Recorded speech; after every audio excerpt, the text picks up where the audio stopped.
Relation and relation types. In scheduling with Primavera, we need to define relations. If you are wondering why do we need relations, watch our Why Do We Need Relations lesson. Okay, I suppose you know why do we need relations, and now it is time to define relations in Primavera. Let's define it.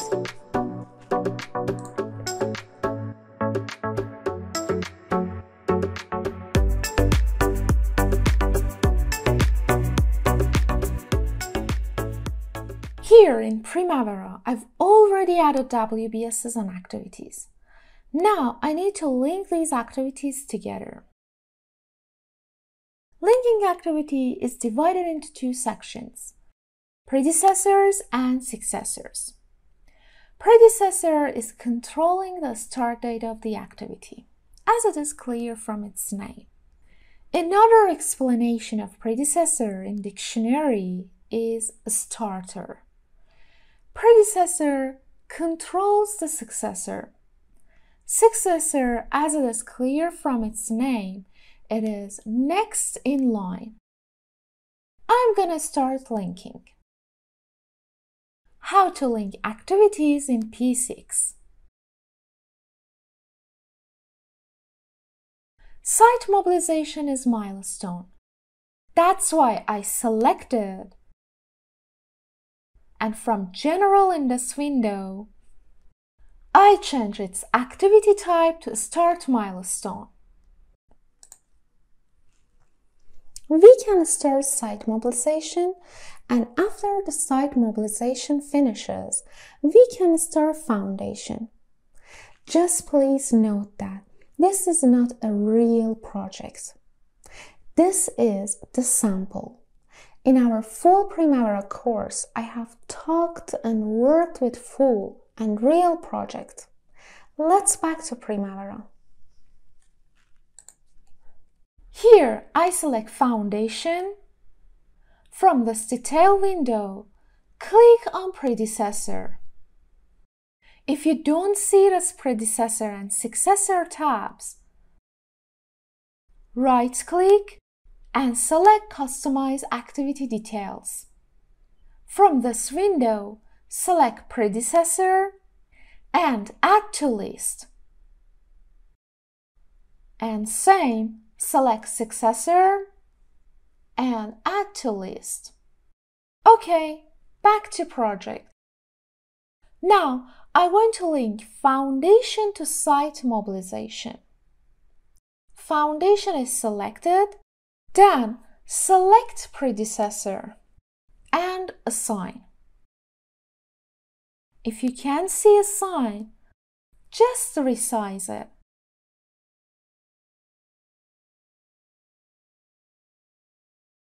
Now click on Assign. In this window, double-click on Site Mobilization. It is added and linked. So simple.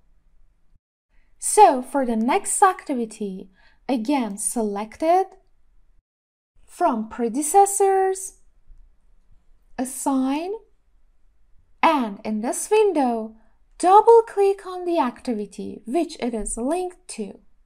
I double-click on Foundation. Now Columns and Walls is linked to Foundation. Because other activities are gonna link together in a hierarchical order, so I select all other activities with help of Shift, right-click and link activities. Okay, that's right. So simple.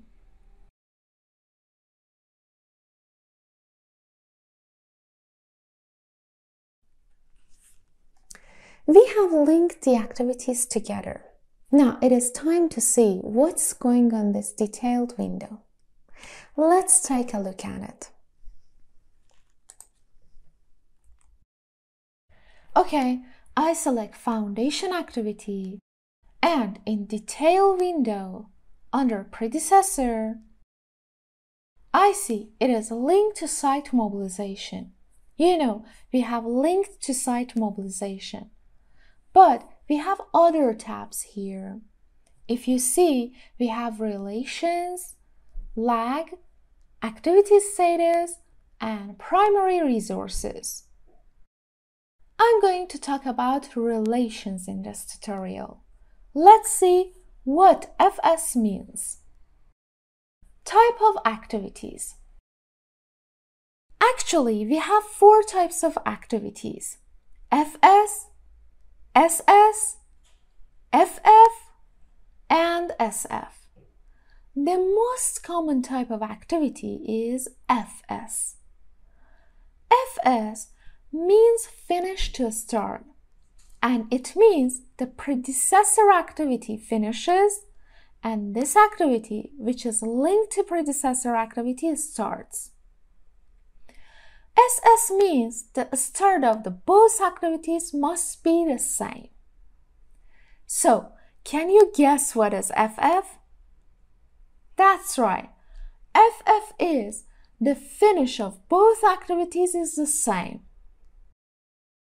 And SF is the start of the predecessor activity equals to the finish of the second activity. We don't use SF so much.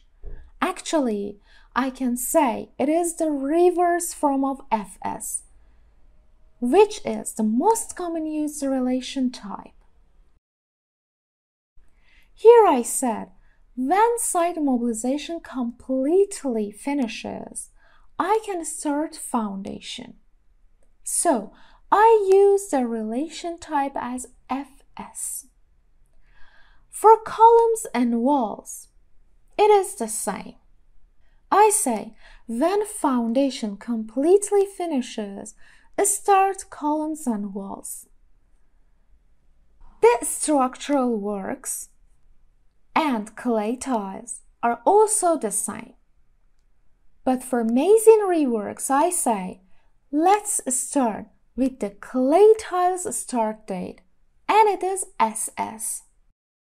So in relations, I open drop-down list and select SS. This is how we can change the relation types. The framing is SS, so I change it to SS.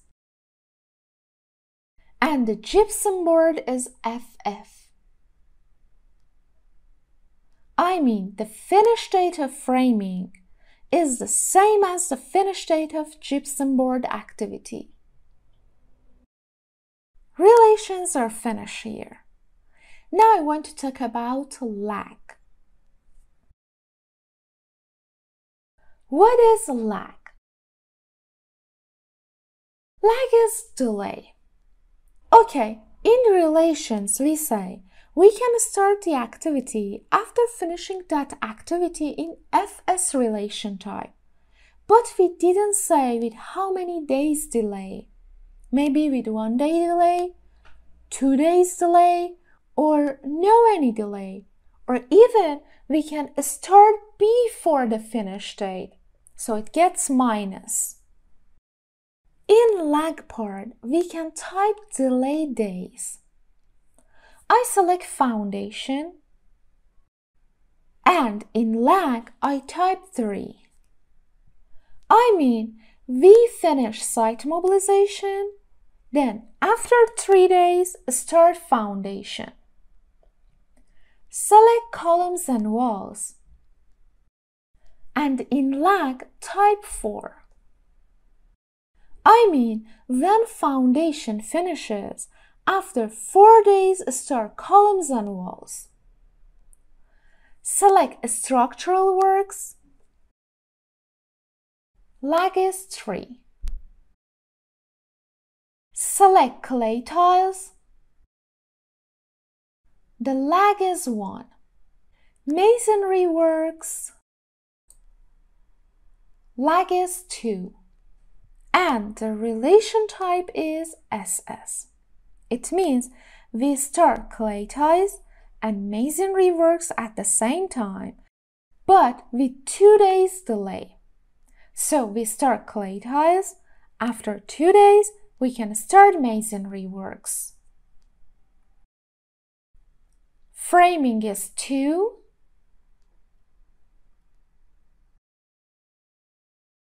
And the leg of gypsum board is 1. The relation type is FF. It means the framing and gypsum board finishing time is the same, but with 1 day lag. So when framing finishes, after 1 day, we finish gypsum board. Here, we can also use minus in lags. It means the finishing time of gypsum board and framing is the same, but we finish gypsum board 1 day before finishing framing. I back it to 1. Now I schedule the project. All activities are linked and works perfectly. As you see, the finish dates of framing and gypsum board is scheduled with 1 day lag. Because 9th of January is Sunday and in calendar, we're supposed to be off on Sundays, so gypsum board finishes on 10th of January. And that's right. This is the way of linking the activities, being familiar with relation types and lag. If you wonder how we know which relation types with their lags we use, I want to say that it really relates to our experience in projects. Or when we want to schedule a project, we have brainstorming with project management team.